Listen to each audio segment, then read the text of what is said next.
Amém, queridos irmãos, chegamos à quinta-feira, terceira semana. Nessa terceira semana, o título geral é Permanecei nele, como a unção vos ensinou.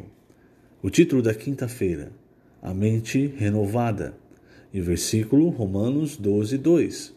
E não vos conformeis com este século, mas transformai-vos pela renovação da vossa mente, para que experimenteis qual seja a boa, agradável e perfeita vontade de Deus. Senhor Jesus, obrigado, Senhor, obrigado por mais um dia e obrigado pela transformação que o Senhor tem feito em nossa alma, renovando a cada dia a nossa mente, para que possamos enxergar não as coisas terrenas, enxergar não com a nossa visão humana, com a nossa lógica humana, mas com a sua visão panorâmica celestial. Queremos subir até os céus para ver as coisas como o Senhor vê. Por isso, Senhor, transforma a nossa alma, renova a nossa mente, para que cada vez nós experimentemos a sua boa, agradável e perfeita vontade. Para que para nós ela também seja boa, agradável e perfeita. Para que nós andemos em teus caminhos de maneira que te agrademos. Obrigado, Senhor, por tudo que o Senhor tem nos dado, toda a tua palavra, o teu Espírito, todas as coisas que nos conduzem à vida e à piedade. De fato, o Senhor tem cuidado carinhosamente de nós, de nosso corpo, alma e espírito. E nós rogamos, Senhor, que até o fim nós possamos desfrutar de tua misericórdia e graça. Obrigado, Senhor. Jesus é o nosso Senhor. Muito bem, queridos irmãos, o título desta quinta-feira é A Mente Renovada. Nós sabemos, quando Deus criou o homem, Gênesis 2, 7, criou o corpo do homem para acessar as coisas físicas, as coisas materiais do pó da terra, soprou nas narinas desse, entre aspas, boneco de barro, o fôlego de vida, o seu próprio espírito. E quando esse espírito entrou no homem, o homem então se fez alma vivente. Aí então nós temos corpo, alma e espírito, sendo o espírito no mais profundo do interior do homem, e o espírito, esse espírito que Deus soprou e agora se torna o espírito humano, ele tem a capacidade de conter a Deus. Então, quando nós nascemos de novo, o que o Senhor Jesus falou para Nicodemos? Que é preciso nascer da água e do espírito. Então, esse nascimento acontece quando nós cremos no Senhor Jesus e o próprio Deus, ontem nós falamos sobre isso na quarta-feira, o próprio Deus, o Espírito entra em nós e é o próprio Deus triuno que habita em nós. E onde ele está? Ele entra no nosso espírito. O espírito, esse espírito que vem do sopro de Deus, é o elemento de Deus dentro de nós. Agora, o objetivo de Deus não é permanecer apenas no nosso espírito, mas se expandir para a nossa alma, porque a nossa alma é a nossa personalidade. Quando Deus cria o homem, cada um de nós tem uma personalidade, uma alma. E essa personalidade, essa alma, nós sabemos, ela tem como que três partes, que é a mente, a vontade e a emoção. Isso forma a personalidade do ser humano. Cada um tem uma personalidade. Você pode ter um irmão gêmeo, idêntico a você fisicamente, mas um tem uma personalidade, uma alma, o outro, outra personalidade diferente. O grande problema é que após a queda do homem, a nossa alma também foi contaminada. E aí, por causa do pecado, foi gerada uma outra natureza, esse velho homem, o ego, a nossa vida da alma. Vida da alma é diferente da alma. A vida da alma é o ego. É aquilo que o Senhor Jesus disse que tinha que morrer. Então, a nossa alma, ela precisa ser salva, mas a nossa vida da alma, que é o velho homem, sabe? O ego, a vida da alma, essa precisa morrer. E isso acontece com a cruz de Cristo. E hoje no nosso espírito, toda vez que nós estamos no espírito, essa sentença da cruz é cumprida em nós. E aí nós não ficamos à mercê da carne, do ego, da vida da alma, com toda a herança que Satanás nos deixou com o pecado. Então, entenda isso é importante. Então, veja o efeito da vida da alma em nós. Em Romanos 7, Paulo, ele deixa isso muito claro quando ele fala o bem que eu quero fazer, ou seja, que a minha alma, que conhece a lei de Deus, que sabe o que é correto, quer fazer, ela não consegue. Porque há uma outra lei em mim que, hora que eu quero fazer o bem, ela na verdade quer fazer o mal. E veja como nós somos escravos muitas vezes dessa nossa vida da alma. Sentimentos que nós não queremos ter, nós temos.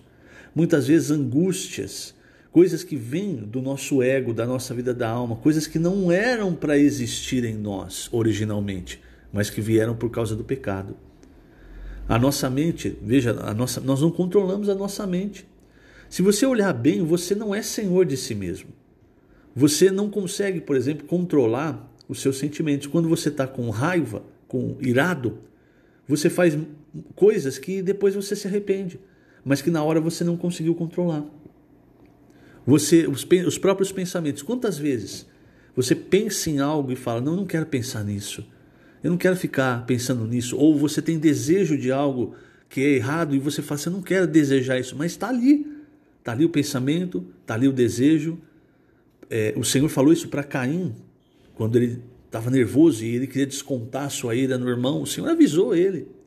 Tudo isso, irmãos, veio na nossa alma com a entrada do pecado.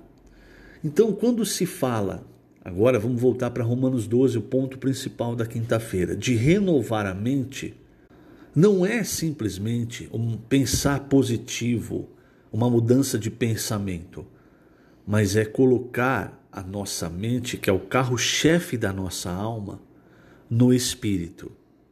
E quando nós colocamos a nossa mente no Espírito, o que existe no nosso Espírito? A unção, que é o próprio Senhor.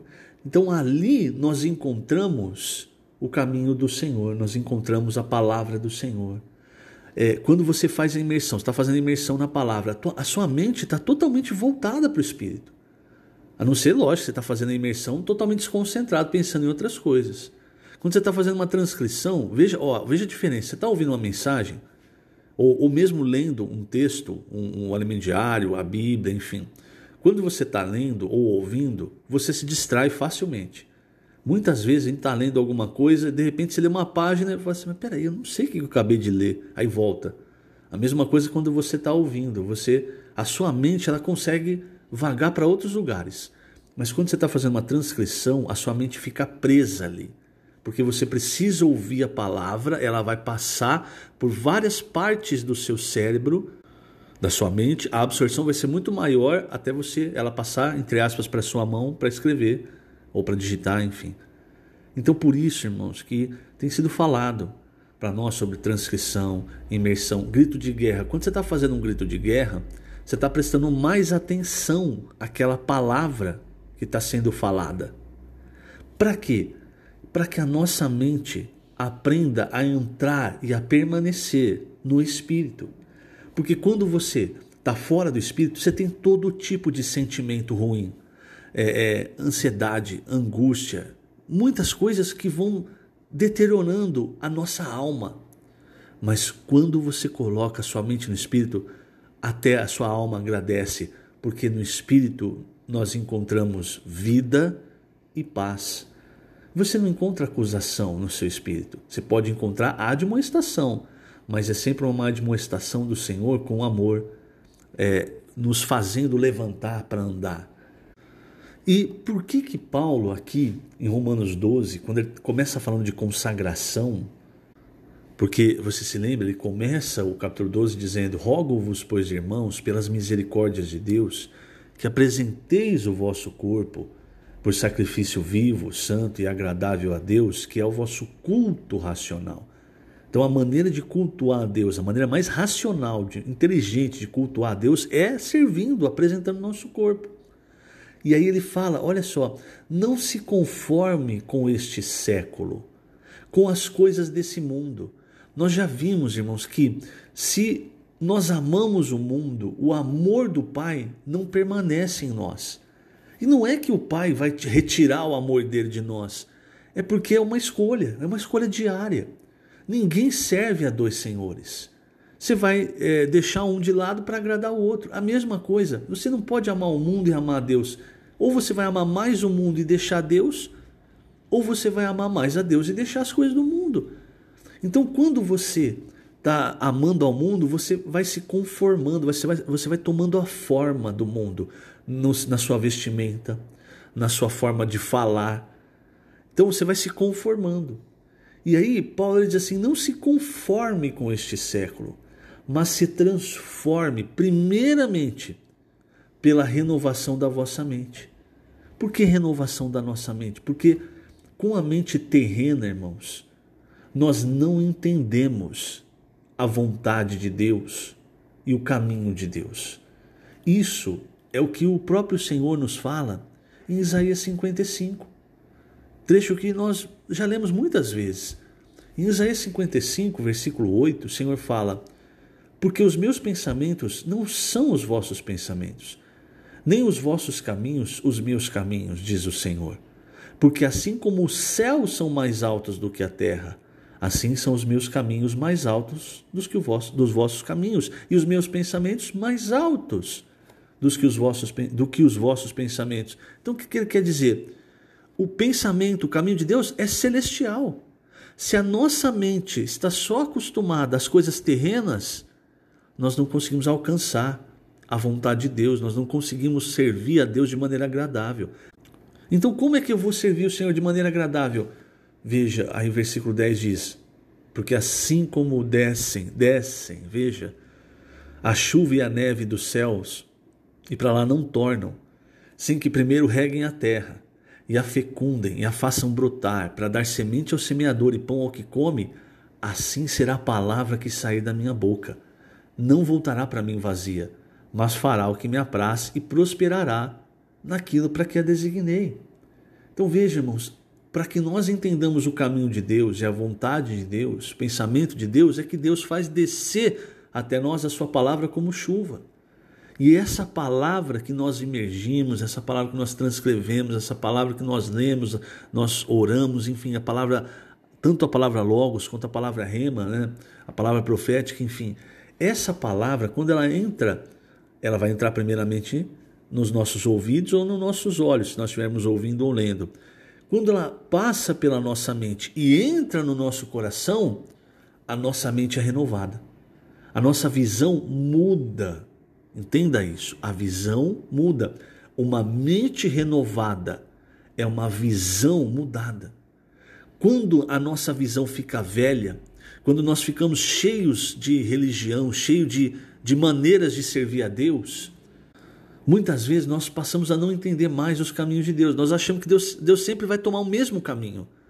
Por quê? Porque a gente acostumou com aquilo. É uma visão velha, é uma mente velha. E aí vem a palavra de Deus. E muitas vezes a gente não quer ouvir essa palavra, dá desculpas, fala que é palavra de homem, porque essa palavra ela vem para renovar a nossa mente, para mudar a nossa visão. E se você muda a sua visão, você muda de vida. E muitas vezes a gente não quer mudar de vida. Veja, por exemplo, o que acontece com o povo de Israel. Eles estavam diante do verbo da vida, do Senhor Jesus. Mas eles não queriam mudar de vida. Eles poderiam até falar, um dia vai vir o Messias. Mas o Messias chegou, veio para o que era seu. E os seus não o receberam. Quem recebeu? Quem teve a mente renovada, quem teve a visão mudada para receber, para crer no Senhor, para crer na palavra, no verbo da vida. Dessa maneira, irmãos, nós passamos a entender a vontade de Deus e a viver pelo que lhe agrada. Se nós não temos uma mente renovada, eu vou ser muito sincero agora, você nunca vai experimentar a boa vontade de Deus. A vontade de Deus sempre vai ser ruim para você. Você nunca vai experimentar a agradável e perfeita vontade de Deus. Ela sempre vai ser desagradável e imperfeita. Você não vai querer, porque você está olhando com a mente velha. E diariamente, irmãos, o Senhor envia a sua palavra para renovar a nossa mente. E quando a nossa mente é renovada, a nossa alma vai sendo salva. Por quê? Porque a palavra vai descendo, ela fecunda, ela faz brotar, ela dá fruto. Então a nossa alma, ao invés de se conformar com o mundo, ela vai se conformar, vai tomar a forma de Cristo. Então, irmãos, hoje Esse é o segredo, primeiro colocar a mente no Espírito, para depois essa mente ser renovada e a nossa alma ser transformada. Eu vou terminar aqui a quinta-feira, lendo página 49, o último parágrafo. Com a queda do homem, nossa alma passou por muito sofrimento, uma vez que o pecado e a morte entraram e passaram a reinar sobre nós. Vivíamos na vaidade de nossos pensamentos, carentes da verdade de Deus. Mas o Senhor nos resgatou e recebemos o Espírito de Deus em nosso espírito como o óleo sagrado da unção. Entretanto, o Senhor ainda não está totalmente satisfeito com nossa situação. Sua vontade é que seu Espírito ocupe também nossa alma para transformá-la pela renovação de nossa mente. Então, a partir da renovação de nossa mente, que é a parte líder da alma, passaremos a querer que o Senhor nos encha totalmente de sua verdade. Que coisa maravilhosa, não é?